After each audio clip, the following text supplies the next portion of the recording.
So it's chit chatty, get ready with me time. It's the weekend, so I have all the time in the world to do my makeup. So I'm gonna do it with you in front of this camera. First, I'm gonna get started with priming my face. So I'm gonna use the Mercier foundation primer. And oh, it's gonna drip down my hand. Pleasant, pleasant. I have mixed feelings about this foundation primer. I don't love it, but I don't hate it. It's just kind of there. It's a sample size. It's like an itty bitty guy. So like I use it and I don't hate it, but I certainly don't love it either. It's meh. It's meh for me. So for foundation, I'm going to use a L'Oreal True Match foundation, which is just in my favorites. I friggity love this stuff. It's got really good coverage, but it doesn't feel heavy. So I just kind of shake it and then tip it onto my finger, and then whatever's on my finger I dot around my face. Probably not the most hygienic, but you know what? It's my foundation and I'm using it, and it's not going on anyone else's face but mine. So hygiene be damned. And then I'm going to use the Real Techniques multitask brush just to buff this in. I feel like using this multitask brush, which I normally use for blush, just gives a really good finish to any foundation I'm using. It doesn't cake it on or give too thick of a layer, which I find buffing brushes can sometimes do. But because this one's got kind of wider bristles and like a wider head, it just does good things for me that I like. Oh, my shade, by the way, is N8 Cappuccino in True Match. I feel like in True Match, not just True Match, but all drugstore foundations, I'm either like a shade that's called like Cocoa or Cappuccino. Do you ever find that?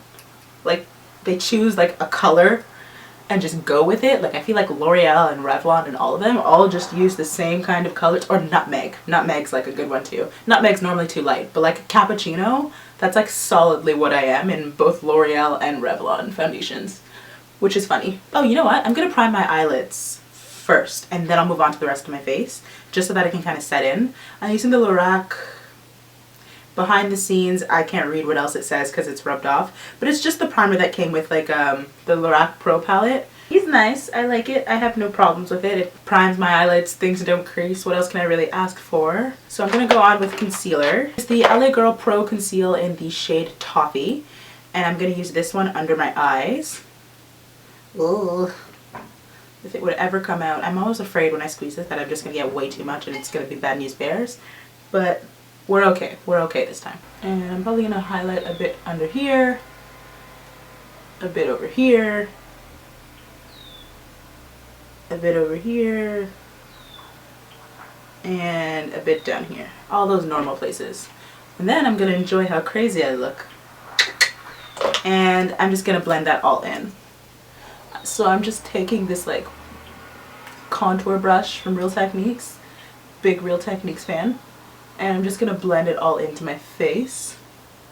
And I'll take whatever's left and just dot it on my eyes just to cancel out some of the pigmentation. So I'm going to take this random pot of foundation that I got from Sephora. I couldn't even tell you what foundation this is, but I got it for the purpose of contouring because it's quite dark in comparison to my actual skin tone. And I'm just going to apply it wherever I see fit.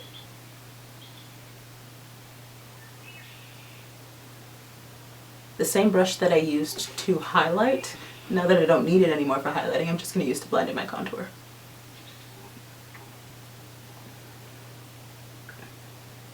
Blending is so important. I've had so many times when I've worn makeup and then looked at myself in like a different mirror and been like, oh no, oh girl, mistakes made. So now I'm just really cautious of making sure things are blended right. It'd be really funny if I watched this video back and realized that I didn't actually blend that well and that all of this was for nothing. So there we go. And now I'm going to use a concealer that is my skin tone just to hide any blemishes that escaped the wrath of concealing. And I'm going to use the Nars Radiant Creamy Concealer in the shade Cafe and just dot that wherever I feel like I still have blemishes. Like there, and there, and there. I hate looking at myself without eyebrows. It's just like the weirdest thing. Okay, so now that that's blended in, I'm going to go ahead and fill in my eyebrows. Otherwise I look not so good.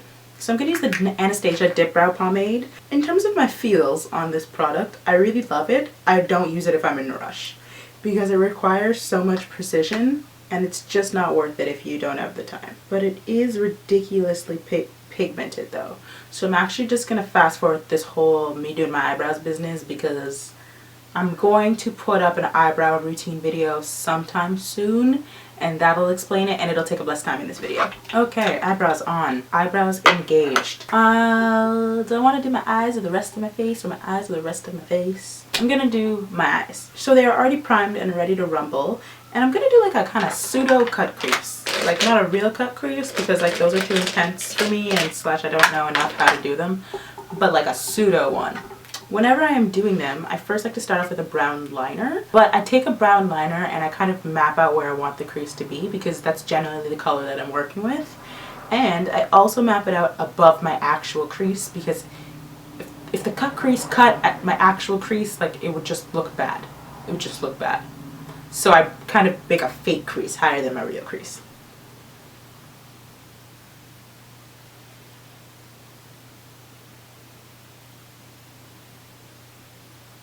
There we go. And I'm also using a eyebrow pencil from Wet n Wild.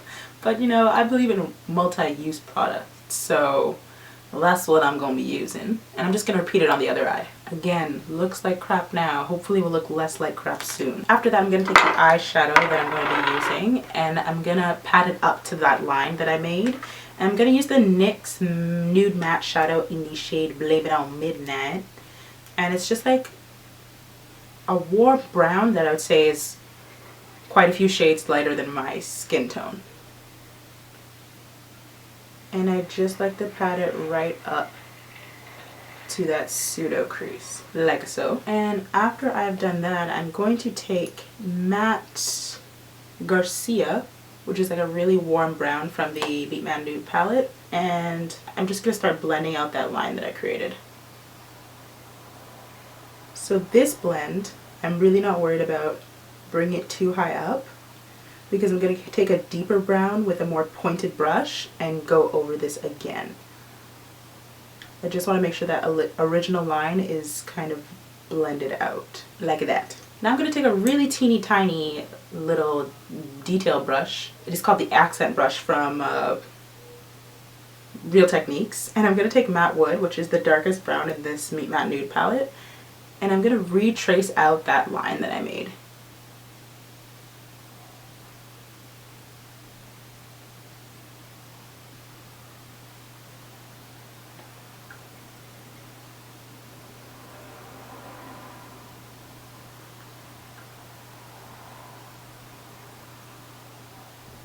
Now because that brush is so precise, I'm going to use something with a little bit more blendability to it, like this Sigma Taper Blending E45 brush. I'm just going to blend out that line. This time I'm trying to pay a little bit more attention to keeping it neat. So making sure that it doesn't dip below that line that I've created, just above it. Now this is the time when you really take your time blending, because if it's not blended above that line, it just looks weird. I mean, it looks a little weird now, but it looks more weird. It's not blended above the line. Now just to add a little bit more warmth, I'm going to take this shade, which is Brown Script from MAC, gently dip my brush into it, and just blend that above all of that business. And last but not least, I'm going to shape out that line once again of the lighter shadow, because a bit of it is faded, obviously. Oh no, I just hit pan! Ugh. Ugh. Normally I'm really excited about hitting pan, but I use this eyeshadow too much and I can't find it anywhere to like repurchase another one. So this isn't a happy moment, this is a sad moment. Moment of silence for this eyeshadow. Actually, I know what I'm going to do because I feel like jazzing this look up a little bit. So I'm going to take this Urban Decay, there's a piece of hair stuck inside this eyeshadow. Charming. So I'm going to take this Urban Decay Space Cowboy eyeshadow and I'm just going to pat it over my eyelids just to make them sparkle. So just going to take that on my ring finger, hold some paper towel under my eye because this has a lot of fallout, and go to town. This eyeshadow is really fun. It's like a glitter top coat for your eyeballs. You probably can't tell from there, but I'm gonna zoom in afterwards and you'll see what I mean. It has this almost wet look to it as opposed to just like sparkly. Now I'm gonna apply some eyeliner and fake eyelashes and I'll get right back to you. Okay, so now that that ordeal is over, I put on some eyeliner, put on some fake eyelashes, ruined the fake eyelashes, reapplied them. Now here we are. I'm now going to finish the rest of my face because that's a thing. People like finished faces. I like finished faces. I'm going to contour a little bit again over top of the like liquid product that I used before. Going to use a Sleek Face Contour Kit in dark because that's my jam, and just lightly contour over what I already created. And I'm going to take a little bitty brush like this that came with like a blush, a Milani blush, and I'm going to contour my nose with that as well. It's just the right size to get in there and be pretty precise, which I enjoy with, you know, contouring. We gotta be precise. I think eyelashes make such a difference to like makeup looks. They just make makeup looks look like good looks. That was a painful sentence. I'm sorry I put you through that. Now I'm going to apply some blush. I'm going to apply the Nars brush, blah, blah, blah. I'm going to apply the Nars blush in Taj Mahal. I haven't used this in a while. I forgot that I had it. And then I looked at it and I was like, oh, I really like that. I forgot. So now I'm going to use it. Going to use a brush for it. Going to use my buffing brush. Dip it in lightly. Tap off excess. And just kind of pat and buff it into my skin. This is one of those blushes that like you can't really tell on camera how insanely beautiful it is, but when you're in the light it just kind of glows and like has this like orange iridescence. It's hard to describe, but it's really nice, which is why I'm using it. I don't know if you can tell. You probably can't tell. That's okay. That's okay. I can tell, and that's what counts. And I'm going to set my whole face. To do that I'm going to use the Hourglass Ambient Lighting Powder in Radiant Light. I really like this Radiant Powder. I do feel that you have to have a pretty light hand with it though, because sometimes I find it almost gives off a cakey vibe, which like doesn't make sense, but like it does. Like sometimes I find that it looks like powder on my face. So I'm just gonna lightly, quite lightly, dust this all over my face. And last but not least, the lips. I'm gonna go with a bright pink lip today. I'm gonna use Ablaze by MAC, which is like a matte pink, and throw that down. Now I'm just going to clean it up a little bit with some concealer. With matte lipsticks, I rarely ever find a need to use a lip liner. One, because they're so opaque, and two, because they don't tend to move around a lot. But sometimes I get a little sloppy with the application, so this is just to clean that up. And there we have it, my finished look. This is my face. I'll zoom in a little bit for you. And then here's my face makeup, my eye makeup up close. And I don't know if you can see the Diamond Dog glittering, or not Diamond Dog, Space Cowboy. There's another shade called Diamond Dog, but this one's Space Cowboy.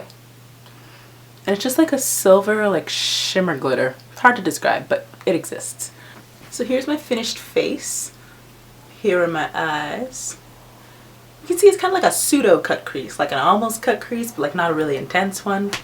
And pink lips and all that jazz. And I'm not even sure if you can see the like shine that's on my cheeks. Probably not, but that's the blush. If you can see it, that's what that is. And then the overall glow that the ambient lighting powder gives my face.